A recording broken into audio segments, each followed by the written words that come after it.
सेना अध्यक्ष डैन, मैं पहले ही अपनी पत्नी को भेज चुका हूँ। इस व्यक्ति को यहाँ ले आओ।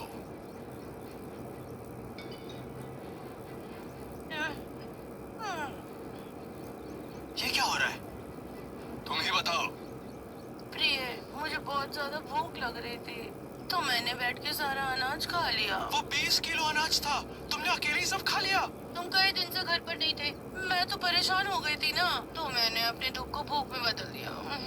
मैंने ऐसे अयोग्य पेटू औरत से विवाह कैसे कर लिया? अगर तुम अनाज जमा नहीं कर पाए तो कानून के अनुसार तुम्हें सेना में भेज दिया जाएगा। अध्यक्ष डैन, मुझे कुछ और दिन बख्श दीजिए। मैं वचन देता हूँ, मैं कुछ दिनों में अनाज जमा कर दूंगा। डेविड, तुमने कहा था ना कि तुम धनवान हो। इतने धनवान की मेरी जिंदगी खरीद सकते हो। क्या वाकई तुम्हारे पास मुद्रा नहीं है या फिर तुम देना नहीं चाहते? नोआ, मैं पहले ही गिरा हुआ हूँ तो मुझे मत कुछ लो। अध्यक्ष डैन, आप इसकी बातों में मत आइए, मेरे पास मुद्राएं नहीं है। इसकी तलाशी लो।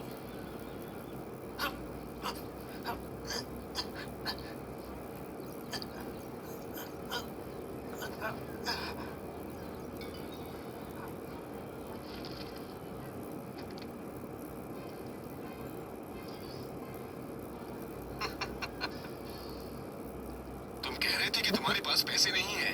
मारो इसे, सबक सिखाओ।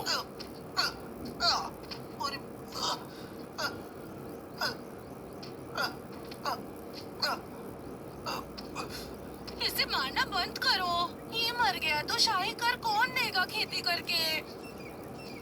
ठीक है डेविड, इस महीने हम छोड़ देते हैं, लेकिन अगर फिर से चूक गए तो तुम्हें तुरंत सेना में भेज दिया जाएगा। वो मेरी जमा की हुई आखिरी मुद्राएं थी। बिल्कुल ठीक हुआ। तुम जानते हो ना, बुरे कर्म ही विनाश का कारण बनते हैं। बस करो, बहुत बातें हो गई। सब तुम्हारी गलती है। तुम नहीं होते तो मेरे पति को बेइज्जत नहीं होना पड़ता। इसमें मेरी क्या गलती है? उसने खुद गड़बड़ की। मुझे फर्क नहीं पड़ता, मेरे हिसाब से दोष तुम्हारा है।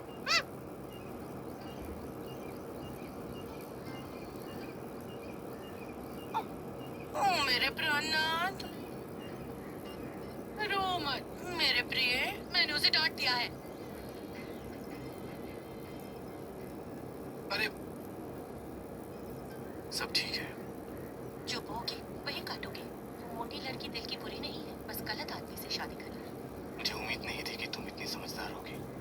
मैं नोआ सच में खुशकिस्मत हूँ।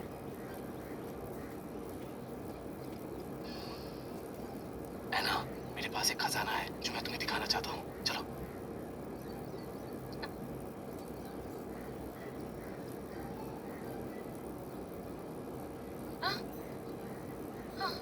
क्या ये यहीं पे सब कुछ करने की सोच रहे हैं? बिल्कुल नहीं, मैं बिल्कुल मान नहीं सकती। लेकिन अब मेरे पास इनकार करने का कोई हक है क्या? मैंने कोई मदद भी नहीं की, उल्टा बड़ी मुसीबत खड़ी कर दी। छोड़ो, सोच लो, ये चींटी ने काट लिया। आ जाओ। अरे, तुम क्या कर रही हो? क्या तुम मेरे साथ कुछ करने वाले नहीं थे? आओ। अरे, क्या तुमने कुछ गलत समझ लिया? मैंने गलत नहीं समझा। मुझे पता है तुम उस उम्र में हो जहाँ इच्छाएं भरपूर होती है और खुद को रोकना मुश्किल हो जाता है। हमने विवाह किया है तुमसे, लेकिन तुम्हें पास आने नहीं दिया। ये गलत हुआ है, लेकिन एक वादा करना होगा। मैं तुम्हारे साथ सो गई तो उन दोनों के पास तुम और नहीं जाओगी। क्या? तुम क्या कह रही हो? आंखें खोल कर देखो। मुझे पता है तुम दुनियादारी जानती हो, तलवार और हथियारों की शौकीन हो, लेकिन कानून बहुत सख्त है और हथियार रखने की अनुमति नहीं है। इसलिए मैं तुम्हारी सुरक्षा के लिए एक चाकू देता हूँ। क्या ये वो खजाना है जो तुम बोल रहे थे? और क्या हो सकता है? एना, तुम्हारा दिमाग कहाँ तक जा रहा है? मुझे थोड़ा और बताओ। मैं कोई अजीब चीज नहीं सोच रही थी। मैं तुम्हें समझ सकता हूँ, तुम पर जोर नहीं डालूंगा। अभी हमें कठिन समय से निकलने पर ध्यान देना चाहिए। एक बार अच्छी फसल हो गई तो जीवन सामान्य हो जाएगा। तब मैं तुम्हें स्वतंत्र कर दूंगा। क्या तुम वाकई ऐसा सोचते हो? बिल्कुल। जबरदस्ती की चीजों में मिठास नहीं होती। मैं कोई दरिंदा नहीं हूँ।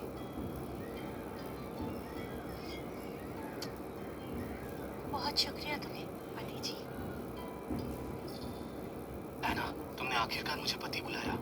मैं तुम्हारे चरित्र और ईमानदारी की वाकई इज्जत करती हूँ। यकीन रखो, हालांकि अपने दिल के दीवारों को मैंने अभी तक गिराया नहीं है, लेकिन पत्नी होने के सारे फर्ज निभाऊंगी।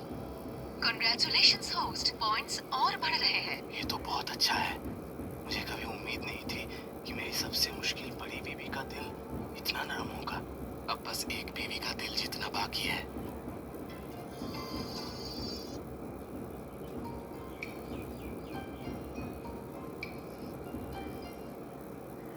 प्राणनाथ, मुझे लगता है तुम्हें नोआ से लड़ाई बंद कर देनी चाहिए। अभी बस 1 ही महीना हुआ है और तुम कितनी बार पिट कर आ गए हो। हमारे पास खाना पैसे दोनों ही नहीं है अभी।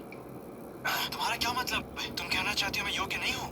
मैं मानती हूँ पहले मैं गलत थी, आलसी खर्चीली भी थी, लेकिन अभी हमारे पास कुछ नहीं बचा। ऐसे ही चलता रहे तो हम मर जाएंगे। मैंने सोच लिया है, अब से सीधी सादी जिंदगी जीऊंगी। तुम खेती करोगे, मैं बुनाई करूंगी, दोनों मिलके अच्छी जिंदगी बनाएंगे। ये सबसे बेहतर होगा। तुम क्या सच कह रही हो? मैं ऊपर वाले की कसम खाती हूँ, अब से मैं कभी लालची नहीं बनूंगी, जमीन से जुड़ी रहूंगी। अच्छा सुनो, मुझे लगता है तुम ठीक कह रही हो। हमें साथ मिलकर अच्छा जीवन जीना चाहिए। लेकिन नोआ, उसने हद पार कर दी है। मैं उसे दिमाग से नहीं निकाल पा रहा हूँ, और अगर मैं ना निकालूं तो चैन से नहीं रह पाऊंगा। प्राणनाथ, गुस्सा मत हो ना। क्या मैं उसे थोड़ी और बद्दुआ दे दूं? अरे इसकी जरूरत नहीं है, मेरे पास इससे बेहतर उपाय है। तो ऐसा करेंगे जब क्या तुम वाकई सच बोल रहे हो? हाँ बिल्कुल, हम एक दंपत्ति है ना। हाँ। यदि तुम मेरा गुस्सा निकालने में मेरी मदद करोगी तो हम दोनों अच्छा जीवन जी सकते हैं। ठीक है, मैं अभी चलती हूँ। सुनो, ये नकली दवाई है, इसे लेने के बाद जाकर। ठीक है।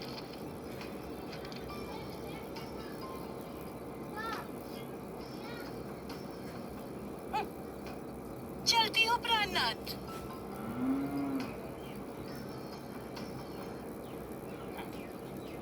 नोआ, ये सब तुम्हारा ही किया धरा है।